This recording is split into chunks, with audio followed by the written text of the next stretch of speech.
तो क्वेश्चन में हमें ये क्वाड्रेटिक इक्वेशन की थी और एन एक नेचुरल नंबर है और एन की रेंज ये दी है। इसमें हमें बोला है कि जो इक्वेशन है इसके इंटीग्रल रूट से हैं, इंटीग्रल रूट्स। तो अगर आपको इंटीग्रल रूट्स या फिर रैशनल रूट्स बोले तो इसमें एक कॉन्सेप्ट लगता है कि आपका जो डी होना चाहिए वो एक परफेक्ट स्क्वायर होना चाहिए। जो इस इक्वेशन का डिस्क्रिमिनेंट है वो परफेक्ट स्क्वायर होना चाहिए। तो उसका डी निकालते हैं, डी हो जाएगा अपना बी स्क्वायर माइनस 4ac मतलब 4n आ जाएगा। तो ये परफेक्ट स्क्वायर होना चाहिए,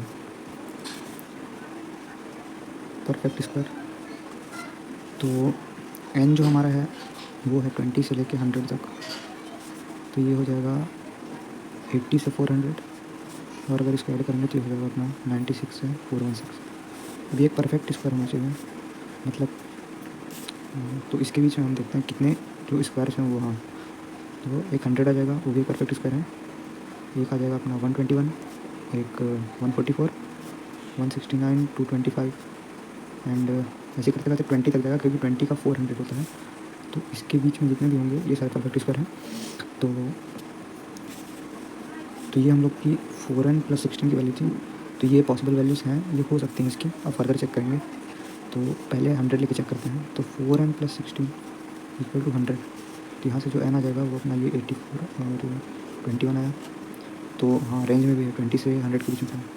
तो हाँ इनकी एक ये वैल्यू होगी। 121 लेंगे तो नहीं आएगा क्योंकि कुछ इसको 11 मतलब इसमें से माइनस करेंगे तो 5 बचेगा लास्ट में, नहीं होगा। 16 माइनस करेंगे तो ये हो जाएगा 128।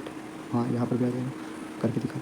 14 + 16 = 144 एंड 4n = 128। तो एन जो आ जाएगा वो अपना 32 आ जाएगा। तो ये भी हो गया। 169 करेंगे तो भी नहीं होगा, लास्ट में 3 बचेगा।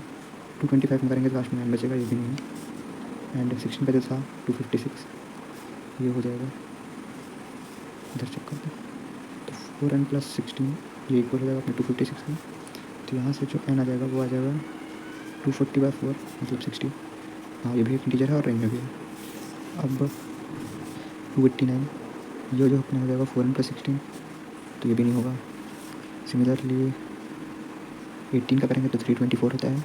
4n + 16 ये हो जाएगा अपना 308।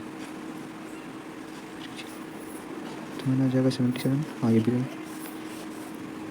अब 361 19 का होता है 4n + 16। तो इसको माइनस करेंगे तो लास्ट में 5 आएगा, तो ये नहीं होगा।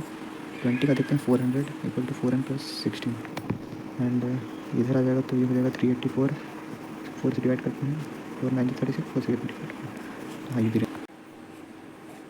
यहाँ पर 196 भी था। तो 4n + 16 = 196। सो यहाँ पर 4n = 180 आ जाएगा और n की वैल्यू 45। तो ये भी एक वैल्यू होगी। सो टोटल हमारी 6 वैल्यूज हो जाएंगी।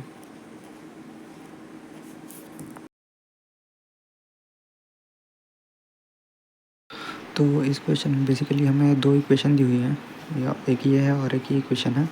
इसके रूट्स अल्फ़ा बीटा हैं और इसके गामा और डेल्टा। तो जहाँ पर भी आपको ये ऐसे टाइप का एक्सप्रेशन दिखे अल्फ़ा की पावर n + बीटा की पावर n, इसको तो इसमें एक चीज़ लगती है, इसे हम न्यूटन्स फार्मूला बोलते हैं। तो न्यूटन्स फार्मूला मैं ब्रीफ में बता देता हूँ बारे क्या होता है। सो अगर कोई भी आपकी क्वाड्रेटिक इक्वेशन है x² प्लस लेट से x+1 में इसे लेता हूँ। तो अगर इसके रूट्स अल्फ़ा और इसके बीटा हैं तो अगर हमें कोई से भी यहाँ कुछ भी हो सकता है, tn भी हो सकता है। अगर ये कुछ भी कांस्टेंट इंटू अल्फ़ा की पावर n प्लस या माइनस कुछ भी हो सकता है, हाँ अनदर कांस्टेंट इंटू बीटा की पावर n, अगर इस फॉर्मेट में दिया है तो सबसे पहले तो ये न्यूटन्स फार्मूला का क्वेश्चन होगा। तो इसमें करते ये हैं कि जो x² का कोफिशिएंट है,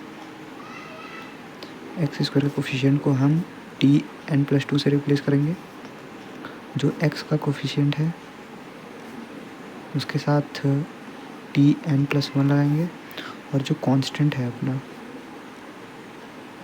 कांस्टेंट के साथ tn ऐड होगा। बस ये बेसिक है, इतना ही है। सो इसको अप्लाई करते हैं इस वाले क्वेश्चन में।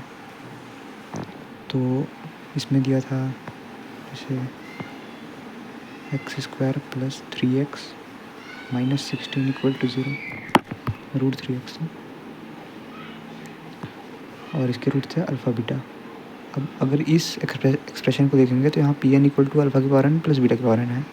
सो बेसिकली ये न्यूटन्स फार्मूला का क्वेश्चन है। सो एक्स स्क्वायर के कोफिशिएंट को हम रिप्लेस कर देंगे Pn से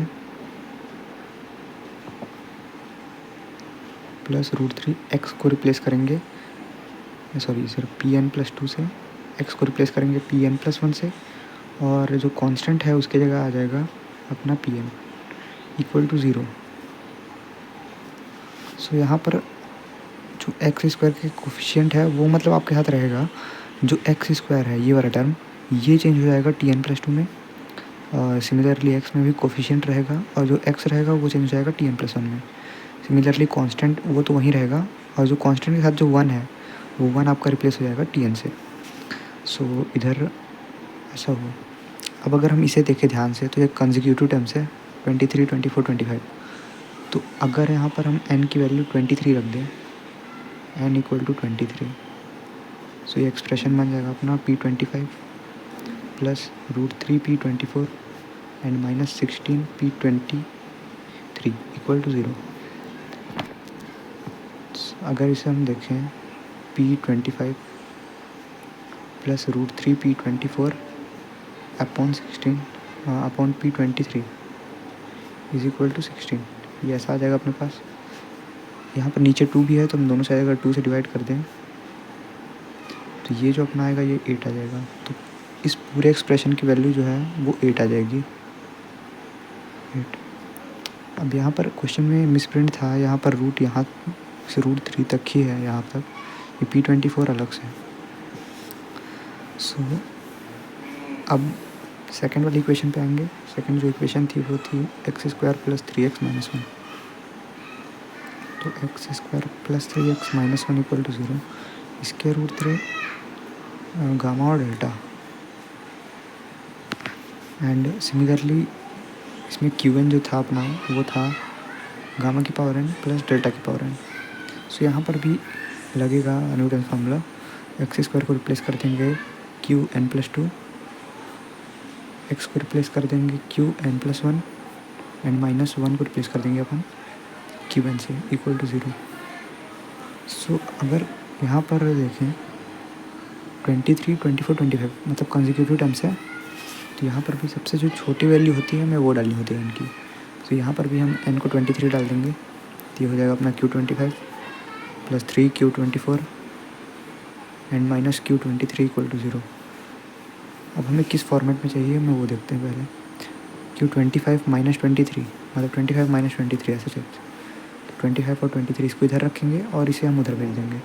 तो Q25 minus Q23 upon Q24 ये जो आ जाएगा अपना -3 आ जाएगा, क्योंकि अगर इसको प्लस है इधर इस साइड भेजेंगे तो माइनस हो जाएगा। सो इस पूरे टर्म की जो वैल्यू है वो आ चुकी है -3। सो ये था 8 और ये -3, तो आ जाएगा अपनी वैल्यू 5।